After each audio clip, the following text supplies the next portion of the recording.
នេះយន់ខ្មែរយើងដែលបានសាក់មានយន់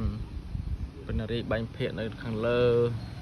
ហើយខាងលើនេះគឺយន់នេះអតិបិសោវិសេសីណាអតិបិសោវិសេសីអ៊ីសេសេសតនិមេពុទ្ធនិមេហ្នឹងគឺនៅខាងលើហ្នឹងចាក់នៅខាងលើហើយមានយន់5ជួរអីហ្នឹងឆ្វេងស្ដាំហើយក៏មានយន់នរាយព្រះនរាយបាញ់ភាកហើយមានយន់ព្រះកណិយ៉ាងព្រះកណិមានយន់អ្នកមេប្រតិនៅខាងក្រោមនេះសិតតែយន់ខ្មែរយើងណាអញ្ចឹងយន់ខ្មែរយើងមានអក្សរខ្មែរយើងជាសម្គាល់អញ្ចឹងចូលរួមអបិរិទ្ធសាយន់ខ្មែរយើងទាំងអស់គ្នាសាយន់ខ្មែរយើងបានលើកស្ទួយវប្បធម៌ផ្នែកខាងអក្សរសិល្ប៍ជាតិរបស់ដូនតាយើងហើយសាក់ទីតាំងសាក់ហ្នឹងបងប្អូនមកសាក់បាននៅភ្នំពេញនៅជិតស្ពានដាច់ចំការដូងនៅទីស្នាក់ការកណ្ដាលរាជធានីភ្នំពេញ